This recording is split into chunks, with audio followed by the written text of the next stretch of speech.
bergerak cepat ini, kadang kita terlalu fokus ke depan sampai kita tuh nggak ngelihat ke dalam diri kita sendiri. Pernah nggak sih lu tiba-tiba marah, sedih, yang berlebihan banget, tapi penyebabnya tuh nggak jelas, atau lu ngerasa nggak pede cuma karena masalah sepele? Bisa jadi itu inner child lu yang berbicara. Dia tuh pengen diperhatiin, karena tanpa kita sadarin, pengalaman masa kecil itu, mau itu bahagia, luka, itu tuh berpengaruh banget ke perasaan diri kita. Episode kali ini kita bakal bahas soal inner child. Apa itu? Kenapa penting? Apakah harus disembuhin atau biarin aja? Dan gimana sih kita caranya merawat anak kecil dalam diri kita ini? Setiap orang tuh punya inner child dalam dirinya. Ini tuh bagian jiwa yang nyimpen banyak memori dari masa kecil kita. Inner child ini adalah yang bikin kita senyum saat kita nginget masa kecil kita dulu gitu. Atau bahkan tiba-tiba kesel gitu. Karena yang kita inget tuh kejadian yang menyakitkan. Tapi seringnya kita tuh justru mengabaikan inner child kita.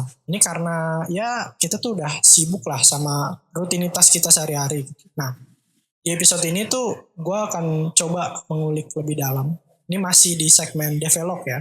Development monolog. Nah ini mungkin beberapa episode ke depan kita akan lebih banyak untuk segmen develop ya, karena ternyata lumayan banyak juga nih yang dengerin dari teman-teman, dan akhirnya gue akan perbanyak untuk segmen develop ini, dan akan ada surprise di episode selanjutnya untuk dari develop. Akan ada surprise lah nanti, kita tunggu aja ya. Oke, balik lagi ke topik inner child ya. Tadi karena kita tuh sibuk sama rutinitas kita sehari-hari, kita tuh akhirnya jadi kayak ngerasa ya udah gitu biarin aja. Mungkin beberapa kali inner child kita tuh memanggil gitu, tapi pada akhirnya ya udah kita abaikan aja. Nah, buat teman-teman yang nggak familiar sama istilah inner child itu adalah satu istilah psikologi untuk bagian dalam diri kita yang masih nyimpen pengalaman, emosi, atau kenangan masa kecil. Ibaratnya ada anak kecil dalam setiap diri kita gitu. Setiap orang tuh punya anak kecil di dalam dirinya, yang dia tuh merekam semua kejadian di waktu kita masih kecil. Misalnya, masa kecil kita tuh dipenuhin cinta dan perhatian. Nah ini bakal ngasih kita energi positif untuk berkembang. Nah sebaliknya, kalau di masa kecil kita tuh punya pengalaman buruk gitu, luka batin, atau mungkin ada yang terkena pelecehan, kekerasan, atau bahkan kehilangan orang yang disayang gitu. Itu tuh bisa tadi menimbulkan luka batin yang bahkan sampai kalian gede tuh, sampai kalian dewasa tuh bisa jadi masih tetap di situ luka batinnya gitu. Makanya inner child ini biasanya tuh dia tidur nih. Istilahnya dia tidur di alam bawah sadar kita. Tapi jika kita menghadapi hal yang, atau kita ke-trigger nih, ada trigger yang bikin itu tuh terbangkit lagi gitu, inner child-nya nih tiba-tiba bangun gitu. Ya bayangin aja, lu lagi di kantor nih. Bayangin lu lagi di kantor, tiba-tiba gak tahu kenapa gitu, kesel aja, tiba-tiba kesel banget gitu. Padahal cuma gara-gara misalkan, ya teman kantor lu ada yang ngeritik hasil kerja lu. Itu kalau misalkan netral nih, situasi netral, kan ya biasa aja, namanya kerja gitu kan, pasti ada yang suka ada yang nggak suka gitu, normal gitu sebenarnya. Tapi ternyata dulu gue juga pernah nih dikritik gitu, dijelek-jelekin lah sama guru gue dulu misalkan kayak gitu. Nah itu lu jadi ke-trigger karena lu punya memori itu, lu punya inner child soal itu gitu. Jadi singkatnya, inner child ini adalah anak kecil yang mengalami, merasakan, bahkan menanggapi dunia ketika lu masih kecil gitu. Nah kalau dari perspektif psikologi sebenarnya ya bukan konsep mistis ya gitu ya. Dia tuh bagian yang serius lah dalam psikologi tuh, lumayan dibahas lah inner child ini. Dan akhir-akhir ini juga topik ini tuh lumayan mencuat, makanya gue coba bahas dan sambil kita sama-sama belajar juga gitu ya, untuk teman-teman yang udah familiar sama inner child ini dan mungkin punya tips-tips, nanti bisa dikasih ya di kolom komentar, atau kasihlah tips-tips dari kalian gitu, dan biar kita saling sharing gitu ya. Nah tadi perspektif psikologi soal inner child gitu ya. Ini gue coba ambil researchnya dari seorang psikolog riset, namanya Dr. Diana Raab. Dia tuh jelasin bahwa, ini gue harus agak baca ya karena ini data gitu, nggak boleh salah-salah gitu. FYI kalau mungkin ya teman-teman lihat mata gue ke atas ke bawah gitu ya, karena ini di bawah gue lihat skrip gitu ya. Oke lanjut. Kita bakal ngejelasin risetnya dari Dr. Rina Raab tadi ya. Seorang psikolog, dia tuh jelasin bahwa being touched with the joys of childhood can be an excellent way of dealing with challenging times. Artinya ketika kita bisa tersentuh sama masa kecil kita, itu adalah cara yang sangat-sangat baik untuk berdamai dengan waktu-waktu yang kita tuh rasanya berat banget gitu. Jadi hati lu tuh tersentuh gitu loh dengan memori masa kecil lu. Itu tuh kadang bisa jadi pelipur lara gitu lah istilahnya. Jadi ya sedikit ngobatin ketika lu ada di waktu-waktu yang sulit gitu. Kayak misalkan ya lu terkena krisis finansial atau lain sebagainya, itu kan waktu-waktu yang sulit gitu. Tapi ketika ada memori baik dalam diri lu yang mungkin kejadiannya ini mirip-mirip gitu dan lu bisa melewati itu malah bisa jadi motivasi buat lu gitu loh. Walaupun kejadiannya gak sama gitu. Artinya berarti ketika kita tuh coba nge-recall lagi inner child kita, itu tuh bisa bantu kita ngadapin kesulitan hidup gitu kan. Tapi pertanyaannya adalah gimana ketika memori-memori masa kecil kita tuh lebih banyak hal buruk gitu. Atau bahkan ini tuh memorinya malah nimbulin trauma buat diri kita sampai kita dewasa gitu.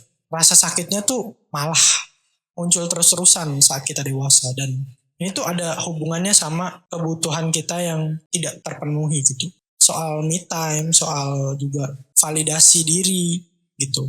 Itu kan hal-hal yang untuk beberapa orang itu penting banget dan beberapa orang juga tidak mendapatkan hal itu. Jadi makanya mungkin mereka merasa kayak kehilangan jati diri kayak gitu ya. Karena menurut salah satu peneliti yaitu Jackman di 2020, dia berkata bahwa hard people find other hard people.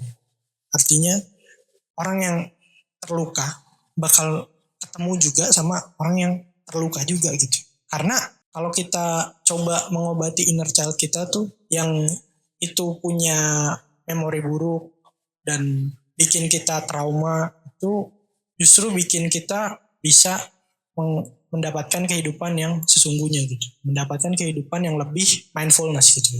Yang lebih pokoknya kita merasakan hari ini benar-benar oh hari ini gue akan ngerjain A, B, C, D gitu. Enggak tiba-tiba ngerasa loh kok udah tiba-tiba pulang kerja ya, loh tiba-tiba udah sore gitu. Nggak kayak gitu. Jadi benar-benar hadir dalam hidup lu di detik ini, saat ini gitu. Dan Tony Robbins juga pernah bilang bahwa kill the boy and the man will appear gitu. Walaupun ya ada ungkapan bahwa boys will be boys gitu. Tapi ya ini beda konteks lah gitu. Cuma kalau soal heal the boy and the man will appear itu adalah ini pernyataan yang sangat-sangat bisa diwujudin gitu. Karena ketika lu bisa mengobati inner child lu, maka diri lu yang sesungguhnya bakal lebih powerful gitu. Dan lu jadi versi dewasa yang lebih utuh dan lebih sehat. Pertanyaannya sebenarnya inner child tuh butuh disembuhin atau dibiarin aja gitu. Kalau menurut kita di sini di Kreatif Bertumbuh Podcast, inner child tuh mungkin bisa dipelihara, tapi akan lebih baik untuk disembuhkan. Karena gak semua inner child kita tuh punya pengalaman yang baik gitu. Kalau mungkin itu bisa memotivasi diri kita, itu go ahead gitu. Tetap aja biarin aja gitu. Bahkan bagus gitu. Tapi pertanyaannya kita bisa nggak ketika itu inner child kita tuh momennya lumayan buruk gitu. Secara emosional kurang baik lah gitu. Kita bisa nggak nih berdamai dengan trauma-trauma itu. Karena kalau kita bisa begitu, kita bisa menyembuhkan inner child kita. Dan pada akhirnya nggak jadi stres gitu. Hidup kita tuh tenang-tenang aja. Walaupun inner child kita nih masih ada gitu. Gak kita sembuhin gitu. Nah, tapi ketika kita mencoba untuk menyembuhkan inner child kita, salah satu efeknya adalah kreativitas kita tuh bakal meningkat. Karena sisi kreatif dan imajinatif kita waktu kecil itu bisa men-trigger diri kita yang saat ini gitu. Nah, momen-momen kayak gitu yang bisa lu ibaratnya recall gitu atau lu inget-inget kembali gitu. Karena itu bisa bikin hidup lu lebih powerful gitu. Ibaratnya kalau kata anak kreatif, kita nggak bakal burn out lagi gitu. Kita bakal kebanjiran nih istilahnya. Kebanjiran dalam tanda kutip ide-ide segar gitu. Dan kita lebih ceria lah dalam hidup gitu. Nggak murung lagi dan lain sebagainya. Dan efek lainnya juga hubungan kita ke sosial gitu. Ke teman, ke mungkin pasangan, ke mungkin orang tua gitu. itu bakal lebih sehat. Karena inner child kita nih lebih terawat gitu. Itu tuh bikin kita lebih bisa bikin pola hubungan yang lama gitu. Kita menjalin pertemanan tuh lebih lama, relasi kita bisa lebih punya banyak relasi karena kalau nggak dikontrol benar-benar inner child ini bahaya gitu, yang negatif gitu ya. Dan ya inner child ini kalau nggak kita coba pelan-pelan sembuhin, itu efeknya kita nggak akan punya yang namanya kontrol emosi. Kita pada akhirnya dalam tanda kutip dikendalikan oleh diri kita sendiri gitu. Nah itu kan bahaya banget gitu. Ketika kita lepas kendali terhadap diri kita sendiri, itu tuh kita nggak bisa ngapa-ngapain sama diri kita gitu. Kita nggak tahu kapan kita marah, kita nggak tahu kapan kita sedih. Itu kan nggak enak banget gitu. Kan nggak mungkin dong misalkan tiba-tiba lu di tempat kerja tiba-tiba nangis gitu. Tiba-tiba lu di tempat kerja bahkan nggak ada trigger apa-apa, tiba-tiba lu marah-marah gitu. Itu kan bakal bikin situasi di lingkungan kerja lu kurang enak gitu. Cuma karena lu nggak bisa mengontrol diri lu, itu kan lumayan fatal gitu. Dan tentunya orang-orang di sekitar lu juga responnya juga bingung nih, karena mau gimana pun juga sesulit apapun kita harus mencoba untuk mengendalikan emosi dan diri kita sendiri. Bukan kita yang dikontrol oleh emosi dan diri kita.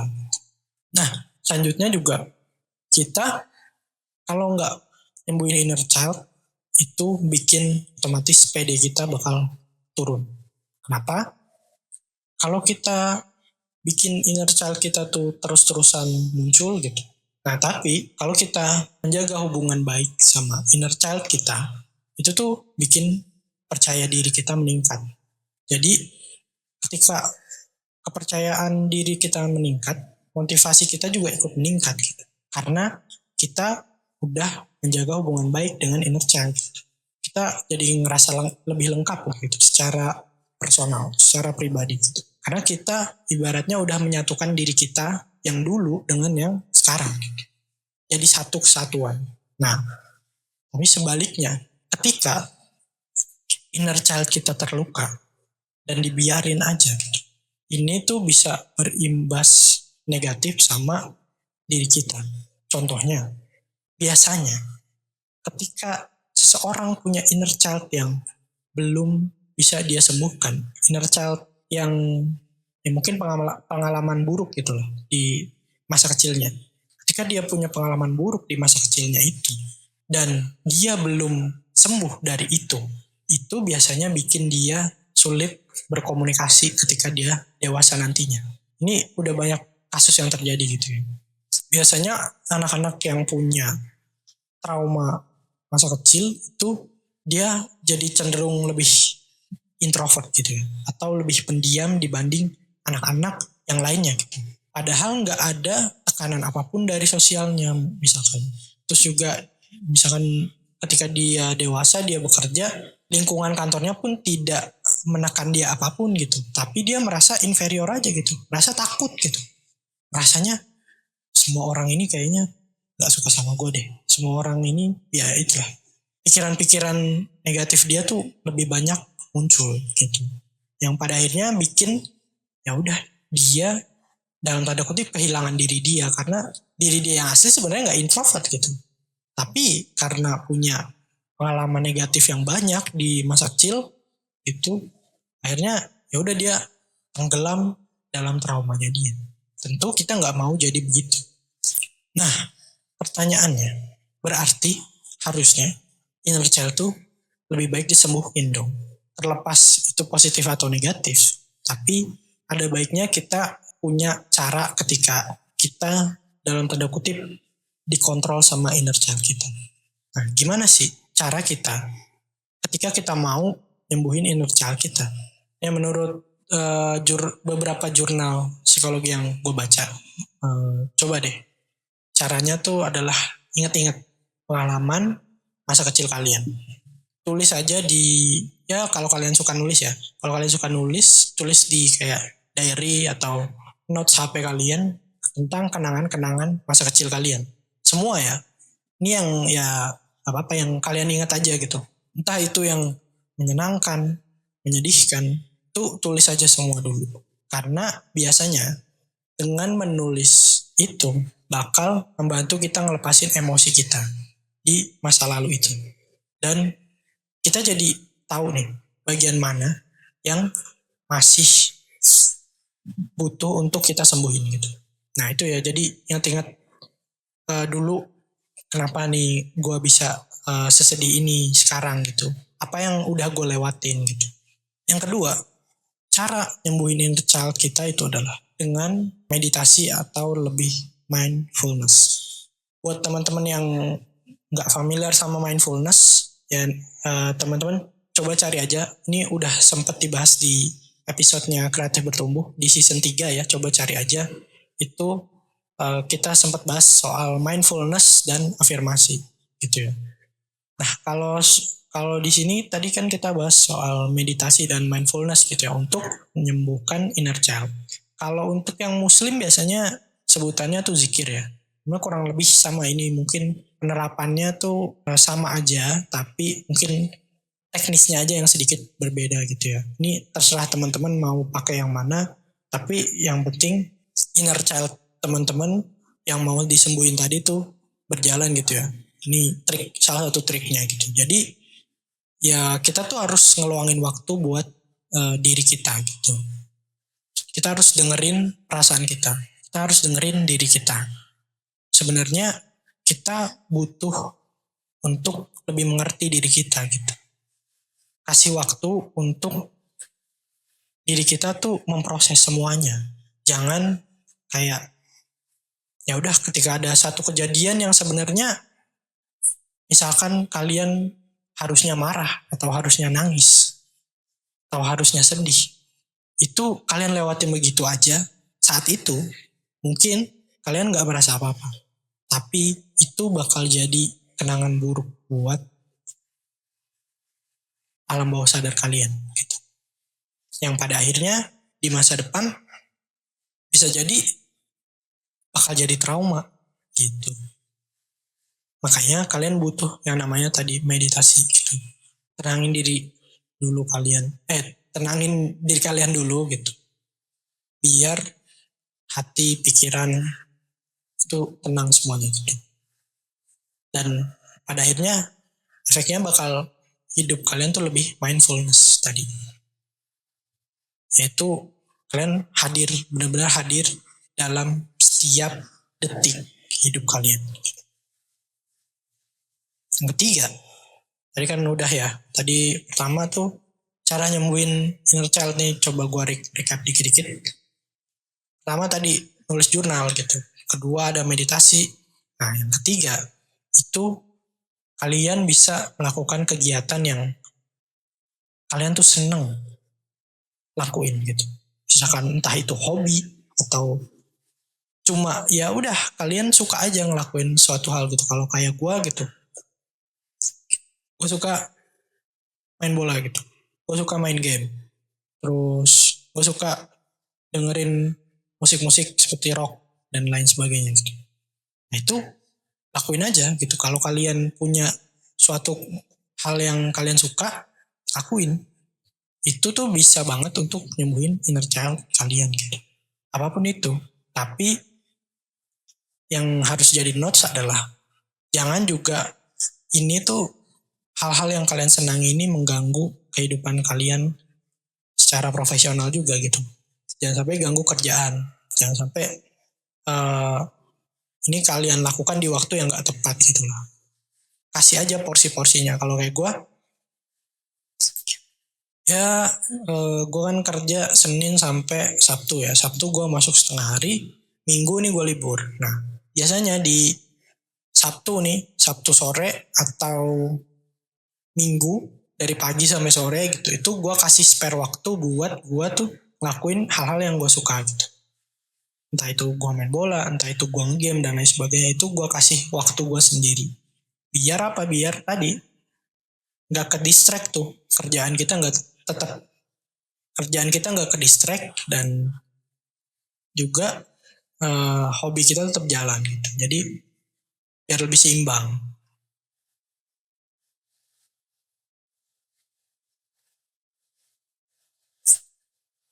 Nah Yang terakhir itu adalah kalau udah mentok banget ya.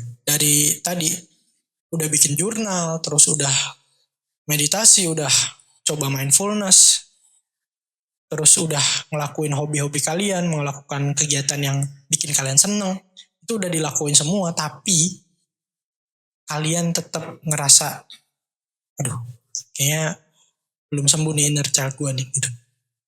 Itu kalian harus ngelakuin tips yang terakhir ini, yaitu minta bantuan profesional, alias entah itu psikolog atau psikiater.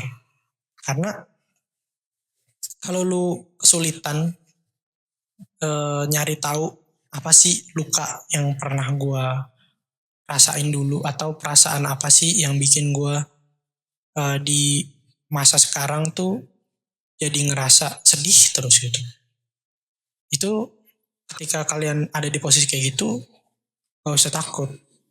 Karena sekarang tuh udah banyak layanan-layanan profesional seperti psikolog dan psikiater yang tersedia di mana-mana, baik online maupun offline. Baik itu yang berbayar maupun yang gratis. Banyak lah. Kalian cari aja, googling aja misalkan psikolog gratis atau psikiater gratis gitu. Atau psikolog berbayar dan lain sebagainya. Itu mudah diakses kok gitu. Jadi jangan juga merasa takut gitu untuk konsultasi ke profesional seperti psikiater dan psikolog. Mungkin juga ini ada beberapa orang yang masih tabu ya soal kita ngecek ke psikiater atau psikolog gitu. Ini bukan berarti kalian dalam tanda kutip punya masalah kejiwaan gitu ya, atau ya bisa dibilang gila gitu. Ini bukan berarti seperti itu. Ini adalah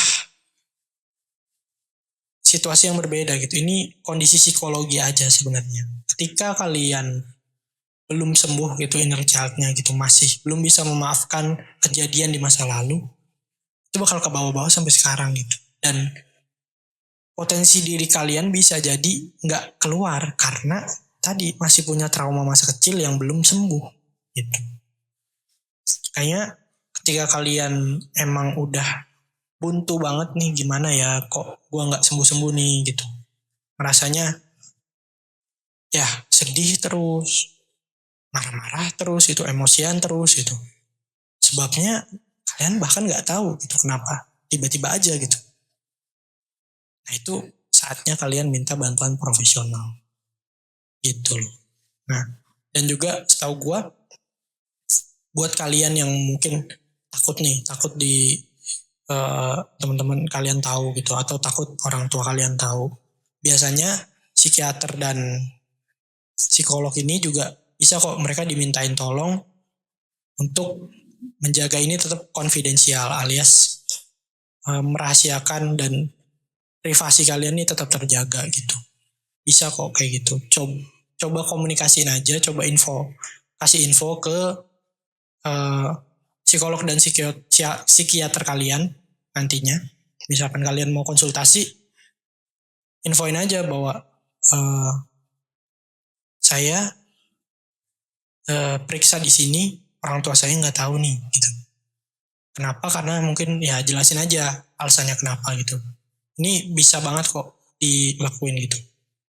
Ngomong-ngomong soal inner child, gue juga ya bisa dibilang gue juga pernah ngalamin lah gitu. Gimana inner child tuh ketika ada pengalaman yang negatif gitu di masa kecil gue dulu dan belum bisa disembuhin, itu wah berpengaruh banget sama hidup gue gitu. Dulu waktu gue kecil gue sering dibilang manja lu gitu. Setiap kali gue nangis gitu, namanya anak-anak pasti lebih sering nangis karena logikanya dulu anak-anak itu belum ngerti cara ngomong gitu. Dia belum bisa ngomong, dia belum bisa ngasih tahu ke orang-orang sekitarnya emosi apa yang sedang ada dalam pikirannya gitu. Yang dia tahu caranya cuma nangis. gitu kan. Jadi gue belajar nih menahan semua sedih dan takut sampai gue dewasa. Gue tuh gampang banget singgung jadinya kalau gue ditegur gitu.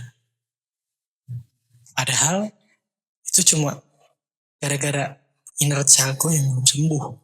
Pernah nih gue di kantor ya, gue marah-marah cuma karena ditanya detail soal kerjaan gue.